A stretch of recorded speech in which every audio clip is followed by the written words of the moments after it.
Bright Tuty. Every student matters. In this part, we will discuss detailed classification of the kingdom Animalia. That is, all the animals can be divided into different groups and subgroups. How do we classify? What are the basic characteristics in each group? We'll discuss in details. So let's begin the kingdom Animalia. Alright, so first of all, what are the basic characteristics of Animalia as such, or as a group, as a kingdom? First of all, they are eukaryotic animals. That means each cell of the Animalia, each cell has membrane bound nucleus and membrane bound cell organelles. So that means they have complete cell, which is considered as an advanced or more complex cellular structure. Next, all the Animalia, they are multicellular organisms in comparison to other kingdoms which Monera and Protista, which were unicellular organisms. Next, their mode of nutrition is heterotrophic. That is how they are different from the plant kingdom. The plants, they are autotrophic, they have chlorophyll and they can prepare their own food. But in an Animalia, they do not have chlorophyll, they cannot prepare their own food. So they depend directly or indirectly on other organisms for the food. Next, the cells do not have cell wall unlike plants. So the difference between Plantae and Animalia, one is I just told you, plants are autotrophic, Animalia they are heterotrophic. Another difference lies in this cell wall. Plants, they have cell wall apart from cell membrane, the outermost, there is another membrane cell wall which provides them support. But in Animalia, the cell wall is absent. Most of the animals are mobile, alright. So they can move from one place to another in search of food, shelter or mate. So there is locomotion. So they have tissues which help in mobility. Next, they can be further classified into groups based on certain features. First, whether they have cellular or tissue level organization. So you know the cells, all the organisms are made up of cells. The cells form the group which forms specific function. Such groups are called tissues. The group of tissues forms organs and a group of organs forms organ system. That is how an organism is made. So whether a particular animal has cellular level organization or the group of cells do form tissues or not. So based on this, animals can be classified. Second is body symmetry. You have studied in maths that if we draw a line of symmetry, then object can be divided into two equal halves. So similarly in animals, some animals they have radial symmetry, that is the body is circular or cylindrical. So there are many vertical planes through which body can be divided into two equal halves. But some animals have only paired organs, like paired limbs, like human beings. So there is only one line of symmetry, only one vertical plane we can divide in body into two equal halves. So some animals have radial symmetry while others have bilateral symmetry. So depending on that also we can classify the organism. Next characteristic is a type of body cavity which is called coelom.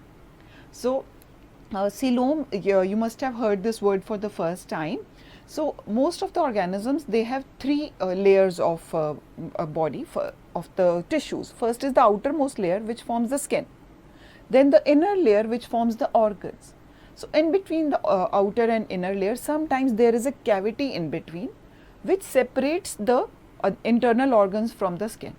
That cavity is called coelom. So the higher organisms belonging to Animalia, they have more complex structure and they do have coelom, while other animals do not have coelom. Next is presence or absence of segmentation. So in some animals, body is divided into certain segments like earthworm or cockroach. It can be divided into three parts. So in some cases, body has segments, in the other it is not. Then very important point, presence or absence of backbone. So if you touch your back, in the center you will see a hard thing, okay. So that is called vertebral column. That vertebral column, or those organisms which have the vertebral column, they are called vertebrates. So in some organisms, vertebral column is present, in some organisms it is not present, alright. So accordingly they can be divided into either invertebrates or vertebrates. So these are the few characteristics features based on which we will classify the animals into different groups. So let's do that.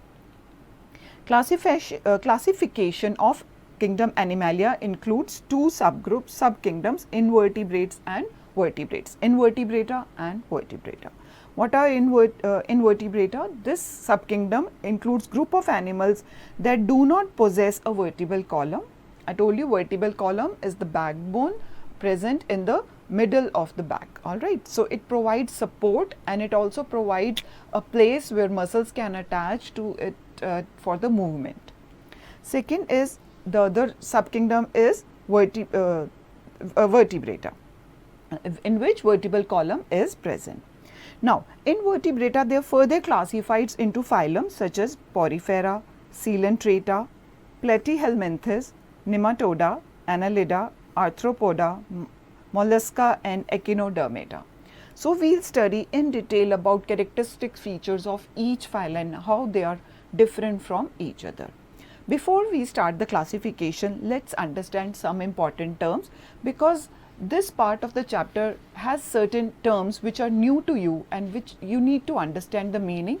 Then it will be very easy for you to understand the difference between each phylum. First is cellular level organization. So, I told you only if the organism is made up of only cells, there are no tissues, then we say that they have cellular organization. In certain cases, cells form the groups, so they are called tissue level organization. Then in certain organisms, these tissues form the groups to form organs, and then these organs they combine to form organ system. So, we can classify organisms based on this, whether they have cellular level organization or they have tissues or their body has organs or organ system. Next is the diploblastic or triploblastic. As you know, di means 2 and tri means 3. So, accordingly, some organisms have 2 layers in the body, so they are called diploblastic, while the others have 3 layers, so they are called triploblastic. When the organism is developing from zygote, an embryo is formed in the very early stage of development. So, during embryonic stage, what happens? These embryo they separate into 2 layers, alright. The outermost is ectoderm, the inner is endoderm. So, if there are only 2 layers, then it is called, such organisms are called diploblastic.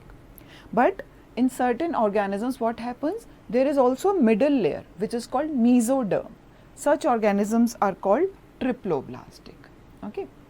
Next, bilateral symmetry or the radial symmetry.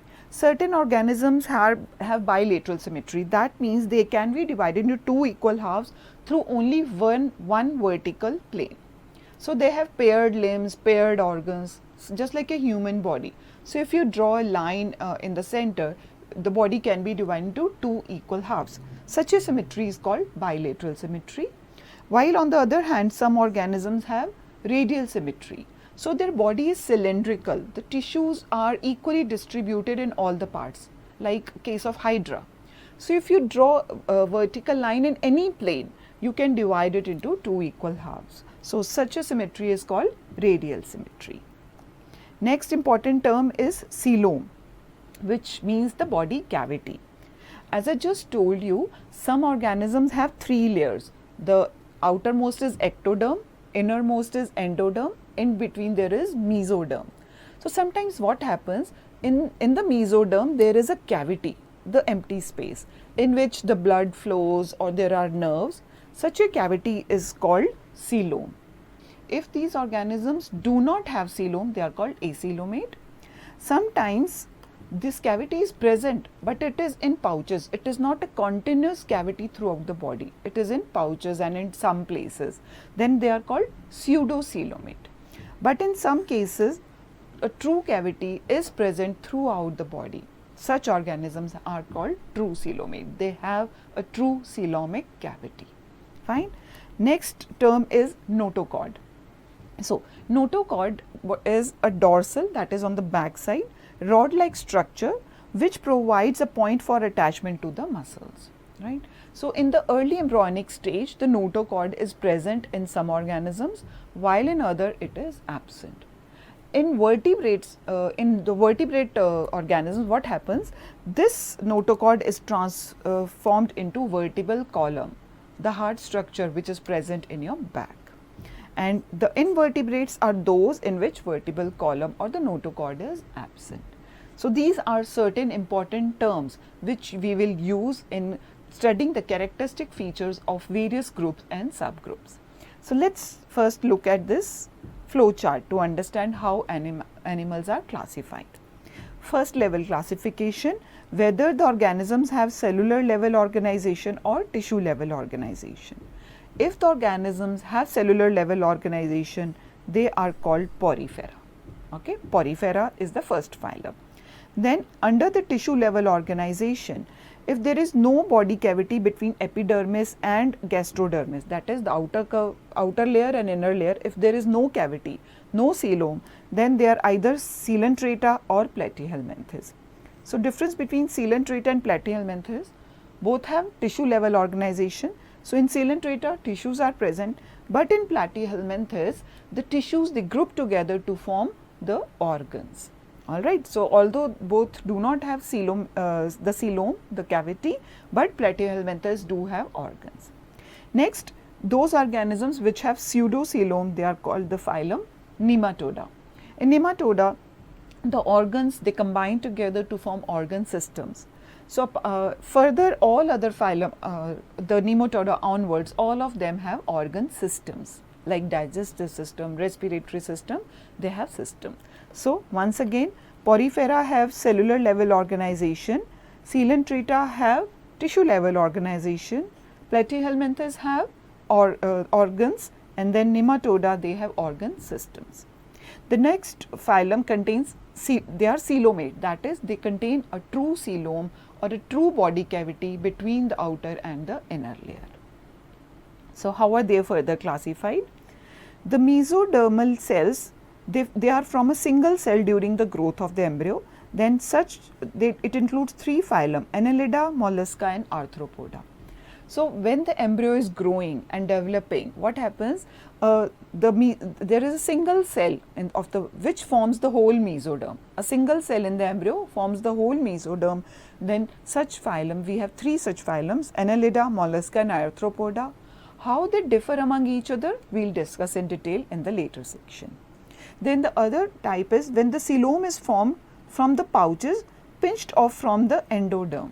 Alright, so there is no separate cell which forms the mesoderm. Certain pouches they separate from the endoderm and they form the inner layer, that is the mesoderm. Then such organisms can be classified into again two categories. If they do not have a notochord, they are echinodermata. If notochord is present, then they are called chordata. So, difference between echinodermata and chordata are presence or absence of notochord. Alright. Notochord, I told you, it is a dorsal rod-like structure present in the back which supports the organism. Now, chordata can further be classified whether the notochord is present in at least larva stage, but it is very rudimentary. That is, as the organism develops, this notochord disappears. So, it is present in the early stages, but not throughout the life cycle of the organism. Such organisms are called protochordata. On the other hand, notochord is replaced by the vertebral column. As the organism develops, as it grows, notochord changes into vertebral column, which is hard, tough, and it gives support. All the nerves arise from the vertebral column. Such organisms, they are called vertebrata. So, difference between protochordata and vertebrata. Protochordata, notochord is not present throughout the life cycle. It is present only in few early stages of the life cycle, that is the larva stage. But in vertebrates, what is there? Notochord is present throughout the life cycle and it changes into vertebral column in the later stage as they become adult. So, the vertebrata can further be classified into 5 classes. Alright. So, whether depending upon the exoskeleton the outer exoskeleton is present or not, body is covered with hair or feathers, or it has mucus glands, it has sweat glands or not. So, we will study all the classes of vertebrata in detail in this coming section.